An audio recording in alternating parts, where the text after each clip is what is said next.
So here's China in 1950. This little blob here at the bottom, that's what happens when foreign troops stop rampaging through your village. You have a birth boom. 30 years later, this is the demographic structure that terrified Mao Zedong. He was afraid that a young, growing generation of Chinese were literally going to eat the country alive. His solution? A one-child policy. 20 years after that, this is the demographic structure that scares Americans. We see a bottomless supply of young Chinese workers who are taking everybody's manufacturing jobs. This is also the demographic structure that excites the Chinese Politburo, because they see it as a bottomless supply of young Chinese consumers remaking global norms. We're both right.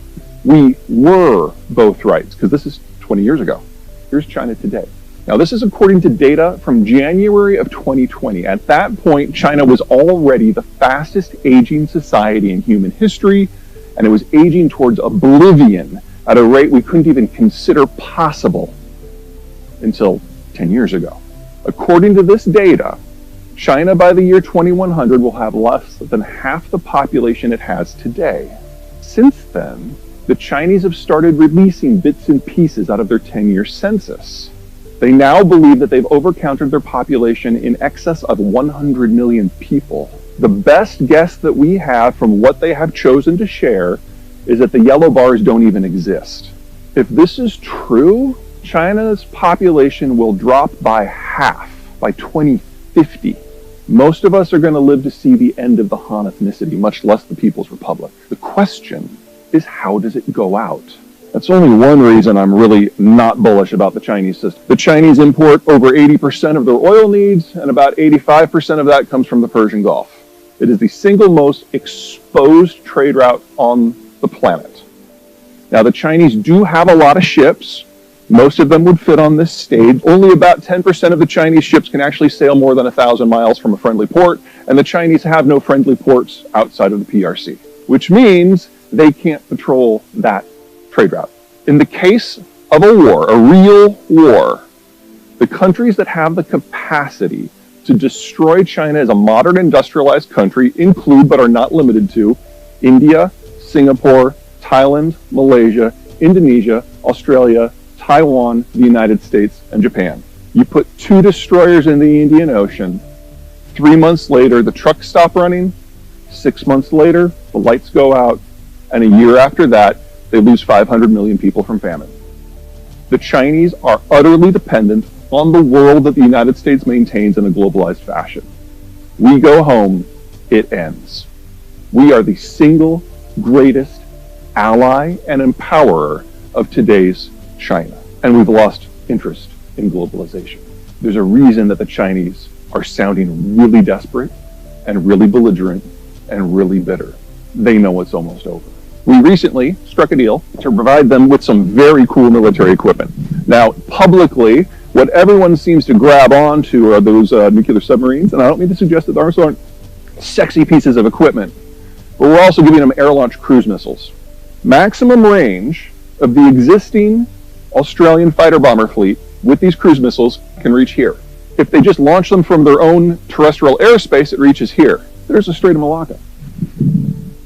The Australians, a country of 30 million people, can now bring China to its knees. That's how vulnerable they are. China has gotten interesting from my point of view. Chairman Xi has consolidated power unto his person to a degree that not even Mao attempted. It is a full cult of personality. He has executed or exiled or intimidated into silence everyone in the country who is capable of an independent opinion. And he has shot the messenger, sometimes literally, so many times that no one wants to bring him bad news. You guys remember when the power outages started in China last May? At one point, over a third of the country was experiencing rolling blackouts. They still haven't stopped. Best guess is that Chairman Xi was not aware of it until September. We didn't get a policy adjustment. No one wants to tell him bad news. This is not how a functional country works. We also know from countries like Chile and the UAE who have used the Chinese vaccine is that it's crap. It doesn't work against Alpha, much less Delta, much less Omicron. So China can never move away from a zero tolerance strategy because the healthcare impact upon the population would be crushing. Until such time that they say, oh yeah, we're going to bring in 3 billion doses from the United States, they're stuck. And so we're seeing increasingly frequent lockdowns. China is inadvertently breaking itself away from global manufacturing. And with a population that is physically incapable of mass consumption, exports are the only game in town. So if the Chinese system can't guarantee demographic survival or financial stability or an export market or even basic health, what's left? For those of you who watch agriculture, which is probably nobody, this is a nice little shot from 2019. The Chinese are experiencing an outbreak of what is called African swine fever. It's kind of the pig equivalent of Ebola. It's really nasty. They culled over 2/3 of their herd. Pork plays a role in Chinese culture equivalent to hamburgers and steak and chicken and bacon and fish in this country. It is the protein everyone goes for. The Chinese swine herd is bigger than the rest of the world's combined, and they culled more pigs in China in the last 3 years than exist on every commercial farm in the rest of the world combined. They are now attempting to rebuild the herd because this is all they have left. And if you are going to raise 100 million pigs, you've got to feed them a lot quickly. So the Chinese are buying up every scrap of food they can find anywhere on the planet, even if it isn't normally designed for pigs. So they're buying broken rice out of India, they're buying high-grade baguette wheat out of France, everything. The only other thing that the Chinese care about besides the pigs is rice. They know that they're a food unstable country, and they are terrified that the bottom's falling out of that too. So they have recently criminalized the export of phosphate-based fertilizers. China's land is low quality. They don't have an internal transport system except for in regions that they're concerned are secessionist. And then they are surrounded by a belt of useless lands that they can't really patrol effectively. And because of the first island chain, they can't project power out except now when the United States has put everybody on the same side with globalization.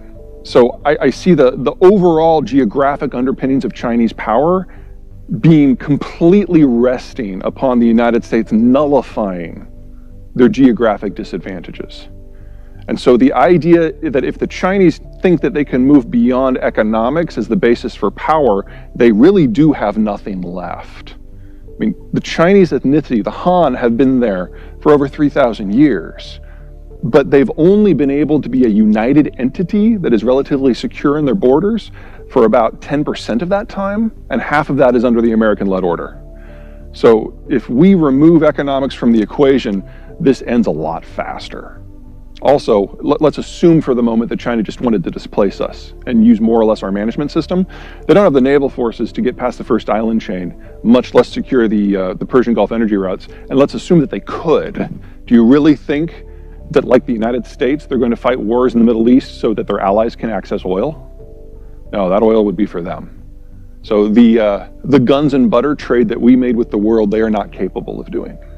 He knows that either the Americans will leave, in which case the basis of Chinese power collapses, or the Americans won't, and they will become hostile to China, in which case the basis for Chinese power collapses. And in that sort of environment, being able to define the narrative becomes critical. Because in an authoritarian, a dictatorial system is really what they are now, a fascist dictatorial system, the only way you can maintain power is if the people choose to let you. I didn't worry about a war in Taiwan until very recently.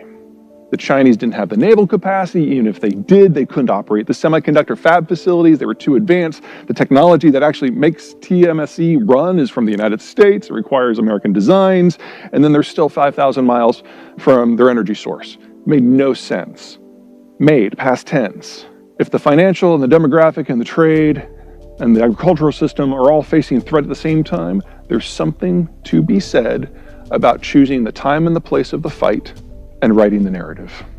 It will come at the cost of a modern industrialized economy, and agriculture is an industrialized sector. But I think if Xi's position is, if I can maintain power for the low price of only 500 million dead Chinese, that's worth it. So now I kind of give a Taiwan invasion like a 1 in 3 chance.